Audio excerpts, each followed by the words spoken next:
নমস্কার সকলকে। নবতারা institute of astrology page থেকে আপনাদের সকলকে স্বাগত জানাই। আজকের লাইভ সেশনটি মূলত বিশেষ কিছু কথা যেটা আমরা অ্যাস্ট্রোলজি, নিউমেরোলজি, বাস্তু বা বিভিন্ন রকম ফিল্ড নিয়ে কথা বলবো। তো তাই যারা যারা অনলাইন আসতে চান, যোগদান করতে চান, তারা দ্রুত যোগদান করুন এবং আপনারা আপনাদের মতো করে কোয়েশ্চেন আমাদের জিজ্ঞেস করতে পারেন। তো কিছুক্ষণ আমরা ওয়েট করছি যে আপনারা সকলে জয়েন করুন।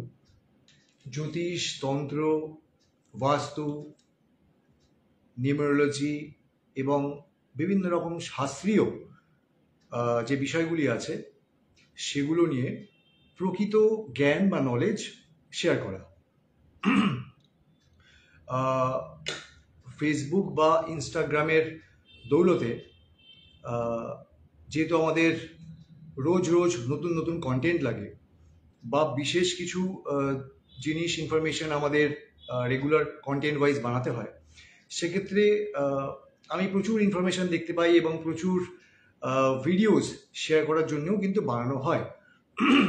সেক্ষেত্রে বিশেষ কিছু ইনফরমেশন বা নলেজ কিন্তু কিছু না কিছুতে সমস্যা বা ঘাটতি থেকেই থাকে। কারণ রোজ যদি আপনি কন্টেন্ট বানাতে থাকেন এবং আপনি যদি সে ফিল্ডের না হন, সেক্ষেত্রে কিন্তু অনেক ইনফরমেশন যেগুলি কারেক্ট নয় সেগুলো কিন্তু অপ্রত্যাশিতভাবে শেয়ার হয়ে যায়। তো এই লাইভটি কেবল তাদের জন্য যাদের মনে অনেক বেশি কোয়েশ্চেন আছে, যারা জানতে চান, যারা জ্যোতিষ, তন্ত্র, বাস্তু এবং নিউমেরোলজিকে ভালোবাসেন এবং রিয়েল নলেজ জানতে চান এবং রিয়েল নলেজ শেয়ার করতে চান। এটি কেবল তাদের জন্য। আবারও বলি, নবতারা ইনস্টিটিউট অফ অ্যাস্ট্রোলজির তরফ থেকে আপনাদের সকলকে স্বাগত জানাই।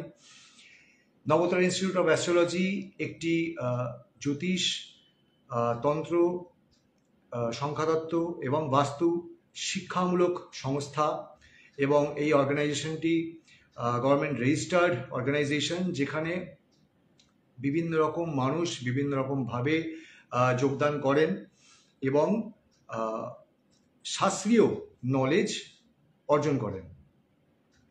তো সেই কারণে নবতারা ইনস্টিটিউট অফ অ্যাস্ট্রোলজি কেবল একটি শিক্ষামূলক প্রতিষ্ঠান নয়, এখানে বহু মানুষ তারা শেখেন এবং তারা সেটিকে পরবর্তীতে ক্যারিয়ার হিসাবে নিয়ে এগিয়ে চলেন। তো এতেই নবতারার সার্থকতা। এছাড়াও নবতারা শুধুমাত্র একটি জ্যোতিষ সংস্থা নয়, এটি একটি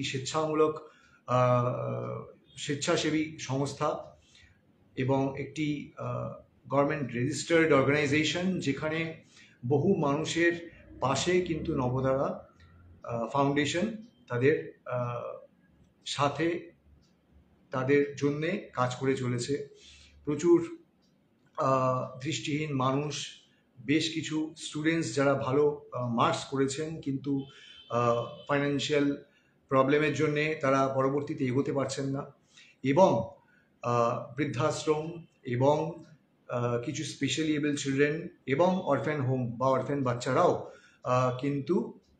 বাচ্চাদেরও কিন্তু বিশেষ ক্ষেত্রে আমরা আমাদের মতো করে সাধ্য মতো কিন্তু আমরা পাশে দাঁড়ানোর চেষ্টা করি এবং কিন্তু সাথ দিয়ে থাকি। তো তাই আপনাদের সকলের কাছে অনুরোধ, আপনারা যারা যারা আমার লাইভটিকে দেখতে পাচ্ছেন বা দেখছেন, তারা দ্রুত জয়েন করুন এবং যদি আপনাদের এই সাবজেক্ট নিয়ে বিশেষ কিছু কোয়েশ্চেন থাকে সেই নিয়ে আমরা আলোচনা করব। এছাড়াও আমার দু একটা কথা আমি বলতে ভেবেছি, তো সেগুলো নিয়ে বলব। ঠিক আছে, এসে গেছিল। তো তাই আপনারা যারা যারা জয়েন করতে চান জয়েন করুন। আমি অ্যাস্ট্রোলজির বিশেষ একটা দিক নিয়ে আজকে একটু বলতে চাই, যে এই যে আমরা গ্রহ, বিভিন্ন অ্যাস্ট্রোলজার বা বিভিন্ন মানুষ গ্রহের প্রতিকার আমরা করছি, তাই না? নবগ্রহ, আজকে পৃথিবীর অ্যাটমসফিয়ারের কাছাকাছি যে সমস্ত গ্রহগুলি আছে, সেই গ্রহগুলো কেবল পৃথিবীর ওপরে কিন্তু একটা প্রবল ইম্প্যাক্ট ক্রিয়েট করছে। তার মানে কি পৃথিবীর কক্ষপথের বাইরে যে সমস্ত গ্রহ আছে বা নক্ষত্র আছে, তারা কি পৃথিবীর ওপর ইম্প্যাক্ট ক্রিয়েট করছে না? অবশ্যই করছে। তো তাই স্বাভাবিক নিয়মে ধরুন আজকে আমি এখানে বসে আছি, আমার পাশে যদি কেউ থেকে থাকে খুব কাছে, তাহলে বাস্তবিক পক্ষে সে কিন্তু আমার ওপর বেশি ইম্প্যাক্ট বা প্রভাব দিতে পারে। সেম ওয়াইজ আমিও তার উপর কিন্তু সবথেকে বেশি প্রভাব বিস্তার করতে পারি। যদি আমি খুব বেশি স্ট্রং হই তাহলে আমার প্রভাবটা স্ট্রং হবে, এবং আমি যদি খুব বেশি উইক হই তাহলে আমার প্রভাবটা অতটা স্ট্রং হবে না, খুব উইক হবে। সেম ওয়াইজ আমি এখানে বসে আছি এবং আমার থেকে যত দূরে যে থাকবে, তাহলে আমার প্রভাবটা ঠিক সেরকম অনুযায়ী কিন্তু বিস্তার করবে। ঠিক আছে, এই হলো গ্রহের মোটামুটি একটা বেসিক কনসেপ্ট। তো অ্যাস্ট্রোলজি বা অ্যাস্ট্রোলজার্স যারা আমরা আছি, তারা শুধু নবগ্রহ এবং 27টা নক্ষত্র এবং তার এই গ্রহদের এবং 27টা নক্ষত্রের ইম্প্যাক্ট পৃথিবীর ওপর কিভাবে পড়ছে তার উপর বেস করে কিন্তু আমরা একটা প্রেডিকশন করছি। ঠিক আছে, তো এই প্রেডিকশনের বিভিন্ন রকম ফরমেশন আছে। নবগ্রহের বা 9টা গ্রহ যদি আমাদের জীবনের কে ভাগ করে নিই, যদি আমরা হরস্কোপ ওয়াইজ, কারণ জন্ম লগ্নটা এই কারণেই বলা হয় খুব বেশি ইম্পর্টেন্ট, কারণ জন্মের সময় আমাদের নির্দিষ্ট তিথি আছে, দিন আছে, একটা তারিখ আছে, একটা গণ আছে, একটা বার আছে। ঠিক আছে, তাহলে একটা নক্ষত্র আছে, তাহলে এতগুলো কিছু নিয়ে কিন্তু একটা মানুষের জীবনে প্রভাব বিস্তার করে। কোনো একটা জিনিস কিন্তু এখানে কার্যকরী নয়, শুধুই বারটা কিন্তু ইম্পর্টেন্ট নয়, বার, তার তিথি, তার নক্ষত্র, তার গ্রহগত অবস্থান। ঠিক আছে, এবং সবটা মিলিয়ে মিশিয়ে তবে কিন্তু একটা মানুষের ওপর ইম্প্যাক্ট সৃষ্টি হচ্ছে। সেম টাইমে জন্মে কেউ হচ্ছেন ভিখারি, কেউ সারা জীবন স্ট্রাগলে লাইফ কাটাচ্ছেন, আর সেম টাইমে জন্মে কিন্তু বহু মানুষ রাজ্য জয় করে চলেছে। তো এই ডিফারেন্সগুলো কেন, এবং এর সাথে ডেফিনেটলি আমাদের কর্মফল, আমাদের প্রারব্ধ ইম্পর্টেন্ট। তো আমি সংক্ষেপে একটা কথা বলতে চাই যে বহু জ্যোতিষী বিভিন্ন রকমভাবে রেমেডি করে থাকেন। রেমেডি নিয়ে বা বিশেষ কিছু জিনিস নিয়ে আমার বেশ কিছু বক্তব্য আছে। রেমেডি সেটি গ্রহণযোগ্য যেটি শাস্ত্রীয়। বাকি আমি যদি কিছু রেমেডি নিজের মন গড়া বানাই বা বলি আম পাতা এটা লিখুন, লিখে জলে ছেড়ে দিন, তো সেক্ষেত্রে কিন্তু সেই রেমেডিটা কিন্তু খুব একটা গ্রহণযোগ্য নয়। কেবলমাত্র মানুষকে বিভ্রান্ত করা ছাড়া বা একটা তুক্কা দেওয়া ছাড়া আমার কাছে কিন্তু আর কোনো অপশান থাকে না, যদি আমরা এরকম রেমেডিগুলোকে বেশি ইউজ করি। কারণ নেট খুললেই বা যে কোনো কিছু খুললেই প্রচুর রেমেডি, প্রচুর টোটকা, যেগুলো আমরা বলছি। আচ্ছা, শিল্পা লিখেছো আমাদের জীবনে কি কবচের ব্যবহার কতটা যুক্তিযুক্ত যদি বলেন। খুব ভালো কোয়েশ্চেন করেছে শিল্পা চক্রবর্তী। শিল্পা চক্রবর্তী অলরেডি একজন এস্টাবলিশ অ্যাস্ট্রোলজার। তো এই কোয়েশ্চেনের উত্তরে আমি এক্ষুনি আসছি। তো তার আগে আমি যেটা বলতে চাই যে গ্রহের উপায় আমাদের খারাপ সময় গেলে বা আমরা যদি দুঃখ পাই, কষ্ট পাই, আমরা কি করি? কার কাছে যাই? মায়ের কাছে যাই বা বাবার কাছে যাই, কান্নাকাটি করি, জড়িয়ে ধরি। মা বাবার সাথে ক্লোজ না হলে প্রেমিকার কাছে যাই, বয়ফ্রেন্ডের কাছে যাই, কারো না কারো কাছে তো যাই। কেন যাই? যাতে সে আমাদের ইমোশনসটাকে বুঝতে পারে এবং সেই অনুযায়ী ভালোবাসা, এমপ্যাথি, সিম্প্যাথি বা প্রোটেকশন যা দেওয়ার আমরা সেখান থেকে কিন্তু আশা করি। সেম ওয়াইজ যদি গ্রহগত কারণে, দেখুন গ্রহগত কারণ আপনি তো স্পেসিফিক কিছু বুঝবেন না। আপনি একটা জায়গায় কাজ করে চলেছেন, সে জায়গায় কোনো জায়গায় আপনার কাজ আটকে গেছে, আপনি অফিসে সর্বত্রভাবে বেস্ট পারফরমেন্স দিয়েও আপনার প্রমোশন হচ্ছে না, বসের চোখে আপনি সর্বদাই খারাপ। আপনি কোনো কাজে বিজনেসে হাত দিয়ে এগোতে চাইছেন, সব কাজ এগিয়ে নিয়েছেন, কিন্তু লাস্ট মোমেন্টে আপনার ডকুমেন্টেশন বারবার স্টপ হয়ে যাচ্ছে, আটকে যাচ্ছে, ফাইন্যান্সিয়াল ইস্যুজ, ঠিক আছে? তো এগুলো মেন কারণ যার জন্য আমরা হরোস্কোপ দেখে বেসড অন দেয়ার প্ল্যানেটোরিয়াল পজিশনস আমরা কিছু রেমিডিয়াল মেজার করি। তো শাস্ত্রীয় বেশ কয়েকটা রেমিডিয়াল মেজার আছে যেগুলো শাস্ত্রীয়, 4-5 রকমের মোটামুটি আছে।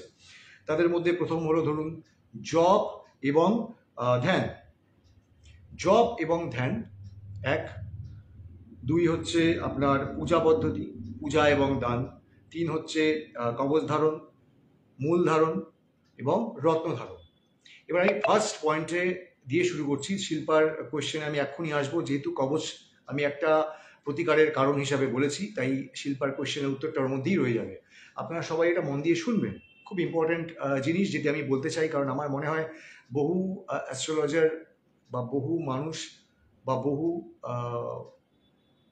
স্পিরিচুয়াল হিলার নিজেদের মতো করে তাদের বক্তব্য থেকে থাকে, কিন্তু সঠিক ইনফরমেশনটা সবার কাছে যাওয়া উচিত বা যাওয়া দরকার বলে আমি মনে করি। তো সেটি হলো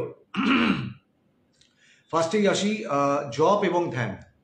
দেখুন, জপ মানে হচ্ছে মন্ত্র। তো মন্ত্র জপ দু রকমেরই হতে পারে, একটা বৈদিক মত বা একটা বৈদিক মন্ত্র, আর একটা হচ্ছে তন্ত্রোক্ত মত বা তন্ত্রোক্ত বীজ মন্ত্র। বৈদিক মন্ত্র আপনারা জপ করতে পারেন, সেটি হচ্ছে গায়ত্রী ফর্মে থাকে। প্রত্যেকটি মন্ত্রের বা প্রত্যেকটি গ্রহের গায়ত্রী মন্ত্র থেকে থাকে। যদি আপনাদের সংস্কার হয়ে থাকে, যদি আপনারা প্রকৃতভাবে দীক্ষা নিয়ে থাকেন, সেক্ষেত্রে গায়ত্রী জপ আপনারা সকলে করতে পারেন, কোনো বাধা নেই। যদি আপনাদের সংস্কার না হয়ে থাকে, তাহলে জাস্ট একটা বৈদিক সংস্কার আছে যেটা আপনাদের করে নেওয়া উচিত। এক্ষেত্রে আপনাদের মন্ত্রের শুদ্ধিকরণ হয়, ঠিক আছে? তো গায়ত্রী মন্ত্র দিয়ে আপনারা জপ করতে পারেন। গায়ত্রী মন্ত্র যে কোনোভাবে বিষ্ণুর মন্ত্রে দীক্ষা নিয়ে আপনারা কিন্তু গায়ত্রী মন্ত্র জপ করতে পারেন। তন্ত্রোক্ত মন্ত্র জপ করতে গেলে সেক্ষেত্রে আপনার অভিষেক আদি হওয়া দরকার আছে। তন্ত্রোক্ত অভিষেকের বেশ কিছু ক্রম আছে। সেগুলি হলো সপ্তাহাভিষেক, পূর্ণাভিষেক, রাজ্যাভিষেক, মহাসাম্রাজ্যাভিষেক, ঠিক আছে? এরকম বিভিন্ন রকম ক্রম আছে। তো সেই ক্রমগুলো সাধারণ মানুষদের জন্য নয়, সেটি নিশ্চয়ই যিনি গুরু তিনি গাইড করবেন। তো এই হলো মন্ত্র। এবার পূজা এবং দান। প্রত্যেকটা পূজা বৈদিক মতেও করা যায়, তন্ত্রোক্ত মতেও করা যায়। বৈদিক মতের পূজা পদ্ধতি একটু বড়, বেশ কিছু মন্ত্র থাকে, কিন্তু তন্ত্রোক্ত মতে যারা পুজো করেন সেক্ষেত্রে পূজা পদ্ধতি কিন্তু অনেকটাই কমে যায়। সেক্ষেত্রে স্পেসিফিক্যালি কোনো নিয়ম থাকে না। মানস পূজা এবং বীজ মন্ত্র খুব ছোট্ট হয়। আপনার আধার যদি না থাকে, আপনার আধার যদি স্ট্রং না থাকে, আপনি যত পূজা পাঠ করে নিন, আপনি যত বড় তান্ত্রিক হন, কোনো কাজে কোনো কিছুতে ফল লাভ হবে না। ফার্স্ট হচ্ছে আপনার আধার। যদি আপনার আধার স্ট্রং না হয়ে থাকে, আপনি যত বড় তান্ত্রিক হন, যে কিছু হন, কোনো মন্ত্রে কোনো পূজায় ফল লাভ হবে না। বাক সিদ্ধি বলে একটা কথা আছে, বাক সিদ্ধি সকলের দ্বারা সম্ভব নয়। বহু মানুষ নিজেকে তন্ত্র সাধক বলে প্রচার করেন, বলেন। তো সাধক জিনিসটা কিন্তু অন্য জিনিস। সাধক মানে সাধনার একটা ফল। সাধনার ফল মানুষ দেখলেই বোঝা যায় যে কোন মানুষের মধ্যে সাধনার ফল আছে আর নেই। তো সেই বিষয়ে আপনাদের কিন্তু সচেতন হওয়া দরকার, না হলে ফল আপনারাই ভোগ করবেন, আমার কিছু আসবে যাবে না। সেক্ষেত্রে সাধনা জন্যে কিন্তু আপনাদের প্রকৃত আধার খুব দরকার। যাদের আধার স্ট্রং নয় তাদের উচিত প্রকৃত গুরু খোঁজা। মানুষ যদি প্রকৃত গুরু না পায়, যদি গুরু অলওয়েজ অসুস্থ থেকে থাকেন, সবসময় রোগ ভোগে ভুগছেন, বা কূটনীতি বা নোংরা চিন্তাভাবনায় আসক্ত, এমন গুরু কিন্তু পরিত্যাজ্য। শাস্ত্র কিন্তু এরকম গুরু নেওয়ার জন্য কোনো রকমভাবে বাধা সর্বত্র দেয়, কারণ এরকম গুরু কখনোই রাখা উচিত নয়। রাখলেও যার গুরু এরকম তার শিষ্যকে এরকমভাবে বুঝেই নি। তো সেক্ষেত্রে আপনার গুরু চয়েস করা উচিত যিনি প্রিন্সিপালি কারেক্ট, যার এডুকেশন বিদ্যা আছে। সব থেকে বড় কথা সিদ্ধি। সিদ্ধি মানুষকে দেখলে বোঝা যায়। সিদ্ধি মানে এই নয় যে সবসময় সে ঠাকুরের নাম জপ করবে, ঠিক আছে? যে মানুষ এথিক্যালি কারেক্ট, যে মানুষ মেন্টালি এবং ফিজিক্যালি স্ট্রং, এমন মানুষকে তো সাথে রাখা উচিত। যে মানুষ আপনারা যদি কোনো সমস্যায় পড়েন, যদি আপনি আপনার কাছের মানুষটাকে বা গুরুকে যদি জানান, তিনি যদি আপনাকে সাপোর্টটুকু দিতে না পারেন, তো এমন মানুষকে কিন্তু গুরু রাখার কোনো প্রয়োজন নেই, রাখা উচিতও নয়। তো সেক্ষেত্রে আপনাদের গুরু নির্বাচন সর্বতোভাবে সঠিক হওয়া উচিত। যে মানুষ মেন্টালি এবং ফিজিক্যালি স্ট্রং নয়, এমন মানুষকে আমার মতে গুরু মানা উচিত নয়। যার বেসিক প্রিন্সিপাল স্ট্রং নেই, যিনি সত্যকে সত্য এবং মিথ্যাকে মিথ্যা বলার অধিকারটুকু ফিল করেন না, বা এরকম তার নেচারের বিরোধী কাজ করেন, সেক্ষেত্রে কিন্তু গুরু নির্বাচন আবশ্যক। এবার আসি কবচ। তো পূজা পদ্ধতিতেও সেম, আপনারা তন্ত্র মতেও পূজা করতে পারেন, বৈদিক মতেও পূজা করতে পারেন। বৈদিক পূজা পদ্ধতি ডেফিনেটলি অনেক বড় এবং লেন্দি। তন্ত্র মতে পূজা যদি আপনারা অধিকারী হন, অবশ্যই করবেন, এতে আপনাদের পূজা প্রসেস খুব শর্ট। আমি নিজেও তন্ত্রাভিষিক্ত, আমি শঙ্করাচার্য ঘরানার। তো সেক্ষেত্রে আমি যে পূজা অর্চনাগুলো করি বা আমি যে বীজমন্ত্র জপ করি, সেটা কিন্তু খুবই বীজমন্ত্র, এক্ষেত্রে কোনো স্পেসিফিক নিয়মের দরকার পড়ে না, ঠিক আছে? সেক্ষেত্রে কেবল মন্ত্র জাপই ইম্পর্ট্যান্ট। মন্ত্র জপের কন্টিনিউয়াসলি যদি আপনি রেগুলার ওয়াইজ একটা মন্ত্র জপ করেন, সেক্ষেত্রে আপনার ভয়েস, আপনার ক্ল্যারিটি, আপনার অরা শক্তি কাজ করে। অরা শক্তিকে বুঝতে গেলে, জানতে গেলে আপনাকে 10টা মানুষকে দেখতে হবে এবং সে অনুযায়ী তাকে জাজ করতে হবে যে কার অরা শক্তি কীরকম। এই বিষয়ে যদি আপনারা ভুল করেন, তো সেক্ষেত্রে আপনাদের অরা শক্তি অতীব ডাউন, সেটাই ভাবতে হবে। আর ভালো অরা শক্তি জাজ করতে গেলে আপনাদের অরাটাও সেই জায়গায় যেতে হবে। আপনি নিজে উইক থাকলে আপনি ভালো মানুষকে চিনবেন কী করে? তো সেক্ষেত্রে আপনাদের অরা শক্তি নিজেদের ফার্স্ট জাজ করা উচিত। এবার আসি শিল্পার কোয়েশ্চেনে, খুব ইম্পর্টেন্ট কোয়েশ্চেন, কবচ। আমি কবচ ধারণ, প্রথমত কবচ ধারণ কেবল সেই মানুষটি, আচ্ছা ধরুন আমি একটা সাধারণ মানুষ, আমার কবচ দরকার, তো আমি যদি দুম করে একটা কবচ বানাই, সেটা কি ফল দেবে? দেবে না। কেন দেবে না? কারণ এক, আমার মন্ত্রসিদ্ধি নেই বা গুরু মন্ত্র নেই। দুই, মন্ত্র জপের ফল নেই। কারণ মন্ত্র জপ করতে করতে, এই যে শাস্ত্রে এতগুলো মন্ত্র, বেশ কিছু মন্ত্র 16 লাখ জপ করতে হবে, 25,000 জপ করতে হবে, 2.5 লাখ জপ করতে হবে, 3 লাখ জপ করতে হবে, কেন বলে? আরেকটা কোয়েশ্চেনও আপনাদের করছি, জিজ্ঞেস করুন নিজেদের, যারা নিজেদের সিদ্ধ বলে বা যারা বলে যে আমি 3 লাখ মন্ত্র জপ করেছি, আমি এই সিদ্ধ ওই সিদ্ধ, আদৌ কি তাদের সিদ্ধ মন্ত্র হয়েছে? মন্ত্র সিদ্ধির লক্ষণই আলাদা, দেখলেই বুঝতে পারবেন। তার চেহারা, তার জ্যোতি, তার অরাশক্তি অন্যরকম কথা বলবে। তো তাই 3 লাখ জপ করুন, 4 লাখ জপ করুন, ডাজেন্ট ম্যাটার। একটাই কথা বিচার্য, সেটা হলো যে আপনার মন্ত্র জপ করে আপনার কি আদৌ কোনো উন্নতি হয়েছে, বা আপনার চিন্তাভাবনার, আপনার মানসিকতায় কি কোনো রকম পরিবর্তন হয়েছে? যদি না হয়ে থাকে, 3 লাখ জপ করুন, 10 লাখ জপ করুন, মন্ত্র হবে নিষ্ফলা, ঠিক আছে? তো তাই আমার মতে মন্ত্র জপের কাউন্ট এই কারণে বলা হয়েছিল সেই আমলে বা পুরনো আমল থেকে, বহু আমল থেকেই তো আমরা শাস্ত্র নিয়ে পড়াশোনা করছি। এতে বাক সিদ্ধি, এই যে কথাগুলো বলছি না, বহু মানুষ আমি দেখেছি, পার্সোনালি আমি দেখেছি, বহু তান্ত্রিক, বহু পুরোহিত, বহু মানুষ আমার থেকে তো বহু পুজো বেশি, অনেক পুজো অর্চনা করছেন, দিনরাত করছেন, তাদের মন্ত্র উচ্চারণই স্পষ্ট নয়। তাহলে আমার কোয়েশ্চেন হলো, যদি আপনি রোজ এতই পূজা অর্চনা করেন, স্টিল আপনার ভয়েস, আপনার মন্ত্র উচ্চারণ তেমন লেভেলে স্পষ্ট নয়, আপনার জিনিসের প্রতি সেই লেভেলে ক্ল্যারিটি নেই এবং সেই লেভেলে কনফিডেন্স নেই, ঠিক আছে? তো সেই জন্যে মন্ত্র জপের কাউন্ট কেবল কাউন্ট নয়, এটি আপনাদের একটা প্র্যাকটিস। যে যত বেশি ভালো প্র্যাকটিস করতে পারবে, তার তত বেশি সেই মন্ত্রের ওপর দখল হবে। তার মানে এই নয় যে আপনি 10,000 মন্ত্র জপ করেছেন বলে আপনি কোনো ফল পাবেন না। আপনি 5,000 বার মন্ত্র জপ করলেও বা 10 বার মন্ত্র জপ করলেও আপনি কিন্তু সিদ্ধি লাভ করতে পারেন। ডেডিকেশন, অরা এবং কানেকশন উইথ দ্য ইউনিভার্স, সবটা ইম্পর্টেন্ট। তো তাই এবার আসি কবচ। কবচ সেই মানুষই বানাবেন যার মন্ত্রের প্রতি সেই লেভেলের দক্ষতা আছে। একটা কবচ বানাতে গেলে, ধরুন তারা কবচ যদি আমরা বানাই কারো জন্যে, তাহলে সেই মানুষটার নাম এবং গোত্র নিতে হবে। সেই নাম গোত্রকে দু সাইডে দুটো ওম দিয়ে আবদ্ধ করতে হবে। সেই ওম লেখার একটা আলাদা পদ্ধতি আছে।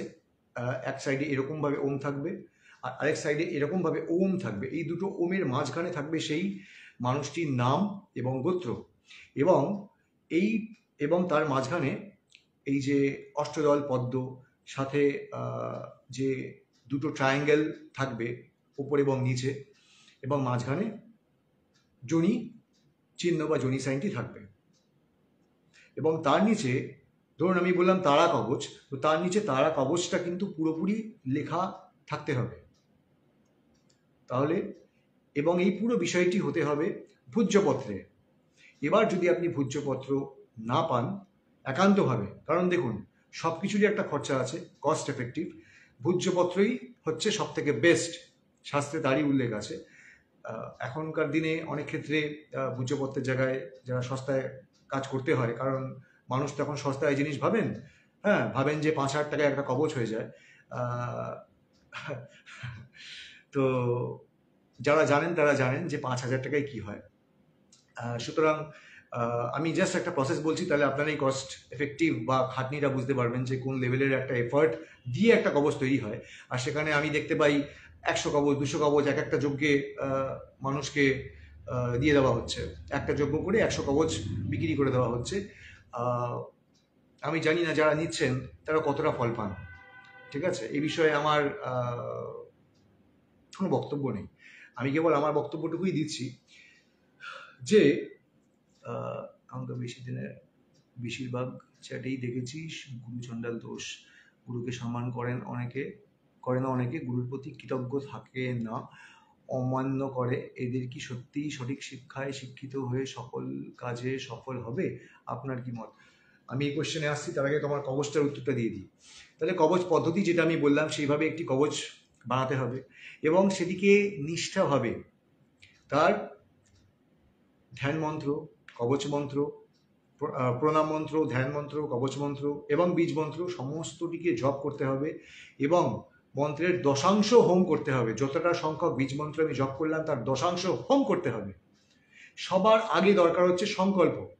তাহলে ভেবে দেখুন, আমি সংকল্প করছি অমুক মাসে অমুক তিথৌ অমুক বাসরে, ঠিক আছে, এই অমুক গোত্র উৎপন্ন, এই অমুক গোত্র উৎপন্ন, তার মানে কি আমি একজনের গোত্রের নাম নিচ্ছি, বা সপরিবারাহ সেই গোত্রটার নাম নিয়ে তার সাথে আমরা সপরিবার যোগ করছি। এবার আমাকে একটা কথা বলুন, আমি একটা যজ্ঞ করলাম, যজ্ঞ করে আমি সংকল্পে বললাম একজনের, আর সেই কবচ বানিয়ে আমি যদি 200 জনকে বিক্রি করি, সেক্ষেত্রে কি বাকি যে 200 জন বা 300 জন বা 500 জনকে আমি যে কবচটা বিক্রি করলাম তারা কি ফল পাবে? পাবে? পাবে না। কারণ যখনই কোনো সংকল্প করা হচ্ছে সেটি কোনো একটা নির্দিষ্ট পারপাসে, আমরা নিত্য পূজা করতেই পারি, কিন্তু যখনই কোনো সংকল্পিত পূজা করা হচ্ছে, মানে কোনো একটা মানুষের সংকল্প নিয়ে, তখনই কিন্তু সেটা তার ব্যক্তি স্পেসিফিক হয়ে গেল। এবার তখন যখন আমরা 200 জনের জন্য এই কাজটি করছি, তো সেই যে ফলটা আমরা ভেবেছিলাম সংকল্পিত লোকটার জন্য বা মানুষটির জন্য, সেটি কিন্তু 200 বা 500 ভাগে ভাগ হয়ে গেল। তাই সেই ফলটি একজন মানুষ কতটা পাবেন সে বিষয়ে কিন্তু আমার জানা নেই। আমি জাস্ট আপনাদের মেন জিনিসটাকে সামনে ধরলাম, ঠিক আছে। আমি আপনাদের কোয়েশ্চেনগুলো আসছি, বাট এই বিষয়টি একটু ইম্পর্টেন্ট, সেজন্য আমি বললাম।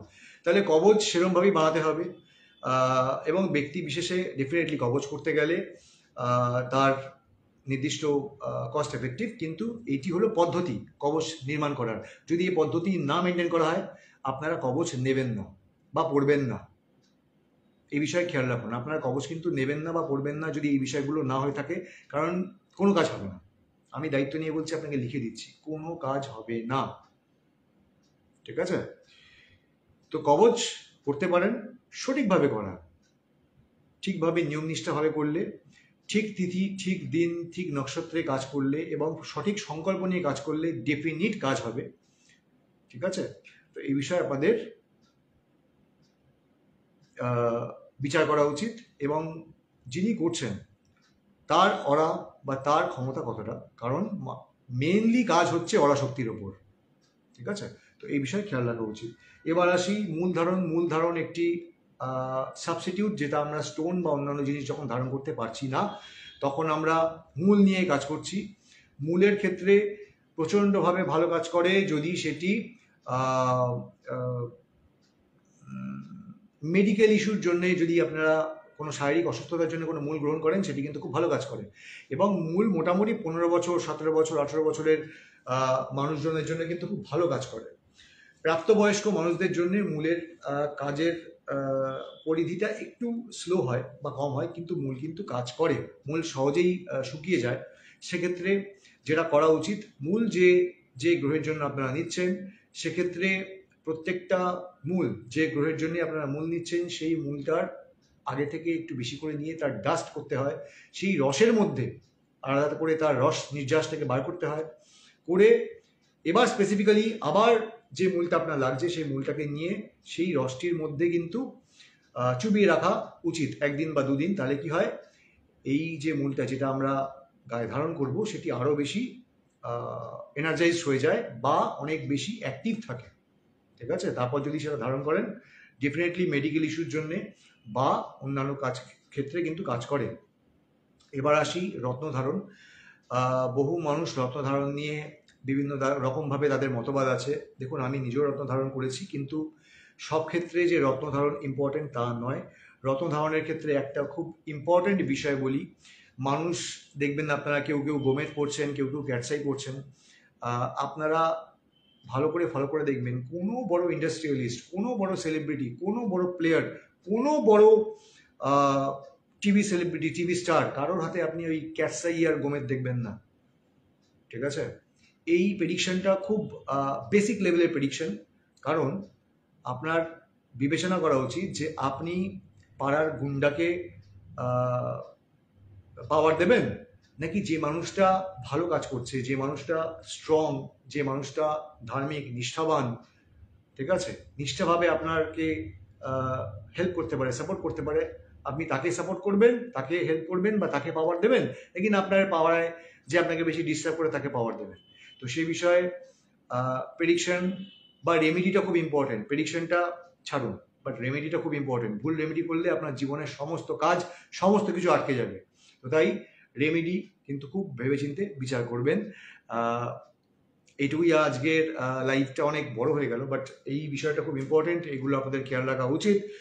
শিল্পা একটা কোয়েশ্চেন করেছিল, আরেকটা কোয়েশ্চেন, শিল্পার একটা কোয়েশ্চেনের উত্তর আমি দিয়েছি। আরেকটা কোয়েশ্চেন, সেটা হলো যে কি কোয়েশ্চেন ছিল, এখনকার দিনে বেশিরভাগ গুরু চাটেই দেখছি গুরু চণ্ডাল যোগ, গুরু চণ্ডাল দোষ, গুরুকে সম্মান করে না অনেকে, গুরুর প্রতি কৃতজ্ঞ থাকে না, অমান্য করে। এদের কি সত্যি সঠিক শিক্ষায় শিক্ষিত হয়ে সকল কাজে সফল হবে? আপনার কি মত? আচ্ছা, দেখো, গুরু চণ্ডাল দোষ মানে হচ্ছে বৃহস্পতি এবং রাহুর একটা কম্বিনেশন। গুরু চণ্ডাল দোষ থাকুক বা কম থাকুক বা বেশি থাকুক, গুরুর প্রতি দেখুন, গুরুটা কেমন, ফার্স্টে জাজ করতে হবে গুরু কেমন। যদি তুমি কারো থেকে, কোনো মানুষের থেকে গুরু হতে হবে তার কোনো মানে নেই। কোনো রকম যদি কোনো হেল্প পেয়ে থাকো বা সঠিক দিশা তিনি যদি তোমাকে দেখিয়ে থাকেন তোমার বিপদের সময়, তাহলে মানসিকভাবে সেই তোমার কোথাও না কোথাও একটা ওয়েল উইশার বা গুরু যদি তুমি মানো, যদি তিনি তাকে তোমার শিক্ষায় শিক্ষিত করে তোলেন, তোমার জ্ঞানের আলোকে যদি তিনি রাস্তা দেখান, পথ দেখান, তো সেক্ষেত্রে ডেফিনেটলি তিনি তোমার পরম গুরু, শিক্ষাগুরু, যাই হোক না কেন। শিক্ষাগুরু এক, তিনি তোমাকে শিক্ষা দিচ্ছেন, এডুকেশন, পড়াশোনার ক্ষেত্রে একরকম। আর ধার্মিক গুরু বা স্পিরিচুয়াল গুরুর কিন্তু মাহাত্ম্য আলাদা। স্পিরিচুয়াল গুরু তোমার জ্ঞানের আলোকে কিন্তু উন্মোচন করছে বা খুলছে। সেক্ষেত্রে এমন মানুষকে সঙ্গে পেয়েও যে সমস্ত ছাত্রছাত্রী বা যে সমস্ত মানুষ গুরু নিন্দা করেন বা গুরু চর্চা থেকে ব্যাহত হন বা আড়ালে গুরুর নামে বদনাম করেন, তো এটা তাদের মানসিকতা, তাতে গুরুর কিছু যায় আসে না। তারা তাদের লাইফস্টাইলেই তার বহিঃপ্রকাশ পেয়ে যাবে, তাদের জীবনের গতি ঠিক জায়গাতেই আটকে যাবে। মানুষকে, যোগ্য মানুষকে যদি সম্মান দিতে না পারো, মানুষ তোমাকেও সম্মান দেবে না। সুতরাং এটা গুরুদের সমস্যা নয়, আমাদের কাছে সবাই তো এক। যে মানুষই আসবে তাকে আমরা কিন্তু একটা পথ দেখানোরই চেষ্টা করব, একটা সঠিকভাবে তাদেরকে রাস্তা দেখানোরই চেষ্টা করব। এবার কোনো মানুষ আমাদের থেকে শিখে হোক, যদি তারা তাদের মতো বিরুদ্ধাচরণ করেন, তো সেটা তাদের সমস্যা, এতে আমাদের কোনো সমস্যা নেই। ঠিক সময় তারা তাদের ফল পেয়ে যাবেন। কারণটা হচ্ছে ওই যে বললাম, সঠিক সময়ে যদি আপনারা লোকের পাশে না দাঁড়ান, তাহলে আপনার বিপদেও লোকে আপনার পাশে দাঁড়াবে না। আপনি যদি যোগ্য লোককে সম্মান দিতে না জানেন, তাহলে আপনিও সম্মান পাবেন না। তো এই হলো মোদ্দা কথা। এবার শেষ পর্যায়ে আমি একটা কথা বলি, খুব ইম্পর্টেন্ট কথা। যারা জ্যোতিষশাস্ত্রকে ভালোবাসেন, যারা তন্ত্রের পাওয়ারে বিশ্বাসী, যারা সংখ্যাতত্ত্বে বিশ্বাস রাখেন, যারা বাস্তুশাস্ত্রে শিক্ষা অর্জন করেন এবং বিশ্বাস রাখেন, তাদের জন্য বলি আগামী 23শে মার্চ দমদমের মোহিত মৈত্র মঞ্চে আমাদের একটি বিশেষ অ্যাস্ট্রোলজিক্যাল সেমিনার, কালচারাল এবং চ্যারিটেবল প্রোগ্রামের আয়োজন করা হয়েছে, যেখানে বহু মানুষ এবং অতিথির সমাগম হবে। এবং সেক্ষেত্রে একটি বিশেষ কালচারাল প্রোগ্রাম দশমাবতার সেটি হবে, এবং তার সাথে সাথে সমাজের বেশ কিছু পীড়িত মানুষ, বেশ কিছু দৃষ্টিহীন মানুষ, বেশ কিছু স্পেশাল বাচ্চারা এবং অনাথ শিশুদের এবং বৃদ্ধাশ্রম এবং বেশ কিছু স্টুডেন্টসদের আমরা কিন্তু আমাদের সাহায্যের হাত আমাদের সাধ্যমতো বাড়িয়ে দিতে চলেছি। তাই আপনারা সকলে ওই সেমিনারটিতে আসুন, যোগদান করুন। কোনো রকম কোনো এন্ট্রি ফিজ নেই, কোনো রকম কোনোভাবে চার্জ নেই, ফ্রি এন্ট্রি। অবশ্যই আপনারা আসুন। জ্যোতিষ শাস্ত্রকে যারা ভালোবাসেন, জ্যোতিষ নিয়ে যারা চর্চা করছেন, তাদের সকলকে আমন্ত্রণ থাকলো। এই হলো আমার ইনভিটেশন কার্ড। আপনাদের সকলকে আমি জানিয়ে রাখতে চাই যে নবতারা ফাউন্ডেশনের তরফ থেকে আগামী 23শে মার্চ আমাদের কিন্তু একটি বিশেষ প্রোগ্রামের আয়োজন করা হয়েছে, জ্যোতিষ, তন্ত্র এবং আরও বিশেষ কিছু সাবজেক্ট নিয়ে। এবং সেখানে আমি থাকছি এবং থাকছে অনেক জ্ঞানীগুণী ব্যক্তিরা, থাকছে রামকৃষ্ণ মঠের স্বামীজিও। তো আপনাদের সকলকে আমন্ত্রণ করি 23শে মার্চ। আপনারা অবশ্যই আসুন, সাথে থাকুন, যোগদান করুন। এবং আপনাদের যারা কোয়েশ্চেন যদি কিছু থেকে থাকে, অবশ্যই আমাকে কোয়েশ্চেন করবেন। আমি এর পরবর্তীতে রেগুলার লাইভ আসার চেষ্টা করব এবং আমি আগে থেকে আপনাদের জানাবো। আপনারা সকলে লাইভে আসুন, যোগদান করুন, সাথে থাকুন। সবাইকে অনেক অনেক ধন্যবাদ জানাই, সাথে থাকবেন। সবাই ভালো থাকবেন, সুস্থ থাকবেন। শুভরাত্রি, নমস্কার। আর সম্ভব হলে অবশ্যই আমার এই লাইভ সেশনটিকে শেয়ার করবেন। সঠিক ইনফরমেশন, সঠিক নলেজ যদি সকলের কাছে যায় বা পৌঁছায়, এর চেয়ে বড় কিছু হতে পারে না। তাই আমার লাইভটিকে যদি সম্ভব হয় শেয়ার করবেন। ধন্যবাদ।